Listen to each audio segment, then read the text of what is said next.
राम कथा जो अपनी जिंदगी में एक उद्देश्य बना लेता है ना भैया, वो फक्कड़ में भी उस मौज में रहता जो शहंशाह नहीं पा पाते हैं। फक्कड़पन में एक एक चौपाई गूढ़ है, एक एक चौपाई, एक चौपाई पर बोला जाए तो जिंदगी गुजर जाएगी, पर वो चौपाई पूर्ण नहीं होगी। इसलिए भैया जितने भी यहां बैठे हैं ना, कक्का हरो हमारा निवेदन है, पूछो का सुबह नहीं तो शाम रोज 5 चौपाई पढ़ना प्रारंभ कर दो, आपकी जिंदगी में हर प्रश्न का उत्तर मिलना प्रारंभ हो जाएगा। जितने भी युवान बच्चे पढ़ने वाले बैठे हैं ना, विद्यार्थी कौन कौन है पढ़ने वाले हो ना? अच्छा, कई बार अटक जाते हो ना? अच्छा, याददाश्त की बड़ी दिक्कत होती है ना? होती है ना, याद नहीं रहता, होता है ना? सुनो, आज ही गांठ बांध लो, हम 12वीं तक पढ़े हैं और बीए प्राइवेट करे हैं, लेकिन स्कूल ही नहीं गए ढंग से। जाते थे तो मास्टर कह देते थे तुम मत पढ़ो, गए हैं कम गए, क्योंकि हम जैते से वही शुरू हो जाते तो हस्तरेखा, गड़बड़ हो जाता था सब। मास्टर कहते थे तुम मत आया करो, हमने कहा नाम कट जाएगा, बोला तुम्हारा नहीं कटेगा। हमें पेपर के दिन याद रहता था कि आज जो है अर्थशास्त्र का पेपर है। लोग हमसे पूछते थे 11वीं के बाद कि आप काहे से पढ़ रहे हो, तो हम कई बार आर्ट को साइंस कह देते थे और साइंस को आर्ट कह देते थे। लेकिन सच बता रहे, व्यासपीठ से झूठ नहीं बोल रहे, हमने रामायण रोज पढ़ी अपनी माता जी की आज्ञा से। आज तक कभी भी फेल तो ठीक है, डिक्टेंशन तो ठीक है, आज तक 60% से कभी कम मार्कशीट नहीं बनी। रुका तो 12वीं का तो पूछो, 12वीं में ये भाई साहब 70 पर 4 74% लेकर आए हैं। उसमें क्या बोलते हैं, वो कौन सी परीक्षा होती? बोर्ड की परीक्षा। रुको, भाग्य को भूत कमाता है। 5000 रुपया उस वक्त हमको प्रिंसिपल दिए रहे, क्योंकि हम फर्स्ट आए रहे। अभी रुको तो, अब पूछो पेपर कैसे भया?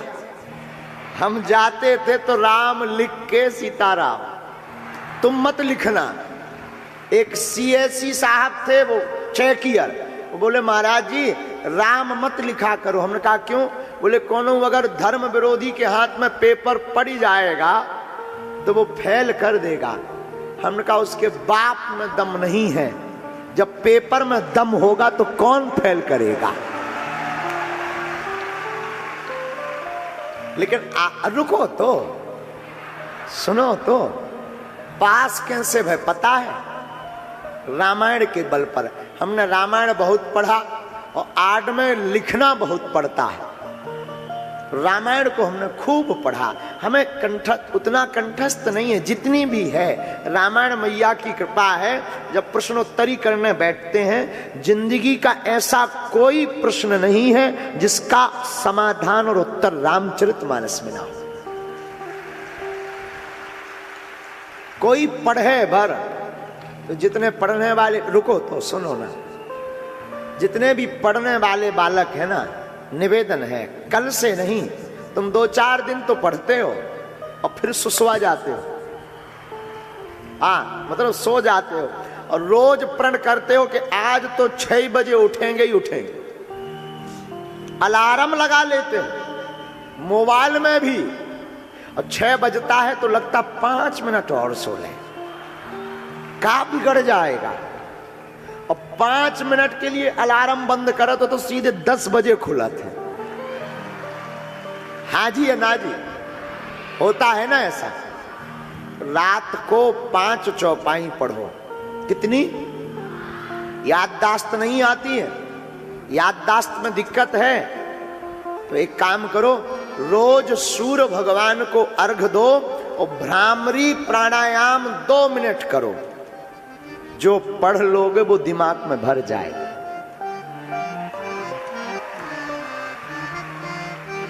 और एक बात, जब भी पेपर देने जाओ ना, गणेश भगवान मां सरस्वती को प्रणाम करके और गौ माता को गुड़ चना की रोटी खिलाकर जाया करो।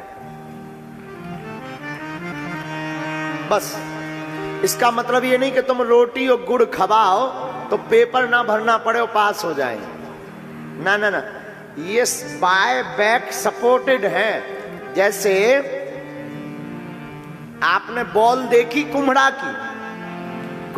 की बॉल में कुम्हड़ा तो लगते हैं पर उसे कोई तना चाहिए रहता सपोर्ट के लिए, चाहे मकान हो चाहे पेड़ा। हाँ या ना बोलो। उसी प्रकार ये उपाय सपोर्ट हैं। तुम पढ़ोगे, इन उपायों को करोगे तो 2-4 नंबर से अगर फेल हो रहे होगे तो भगवत कृपा से वो 2-4 नंबर से पास हो जाओगे। इसलिए का पढ़ो बोलो ना। कौन कौन पढ़ेगा? Thank you very much. क्योंकि आजकल रामायण साल भर में एक बार खोली जाती है, दिवाली पे, और फटकार के फिर धर देते हैं। और पहले के जमाने में जब ये टीवी और बीबी कम चलती थी, तब रोज शाम को बयारी करके दादाजी मोटा चश्मा लगाकर बैठते थे, पूरा परिवार बयारी करके बैठता था। ठंडी में गुड़ीसे में आगी जल रही और रामायण रखी, पढ़ रहे हो सब, कोई कुकर रहा, रजाई ओढ़े और दादाजी पढ़ रहे, प्रातः काल उठ के रघुनाथा, मात पिता गुरु ना वही माथा।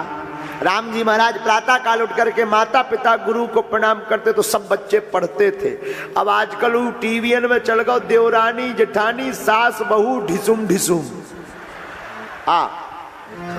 तो हर घर में यही मचा है, देवरानी जेठानी सास बहू और ढिसुम ढिसुम। भाई जो देखेंगे वही करेंगे ना। अपने बच्चों को रामायण पढ़वाओ, बच्चों को जो करवा दोगे ना बच्चे वही बनेंगे।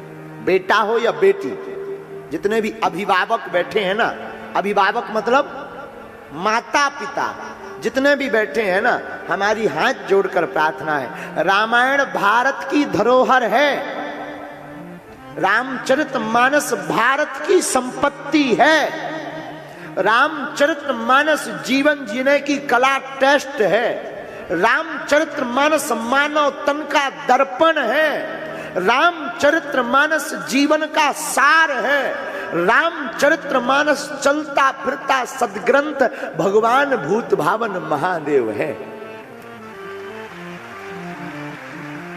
इसलिए रोज पढ़ो।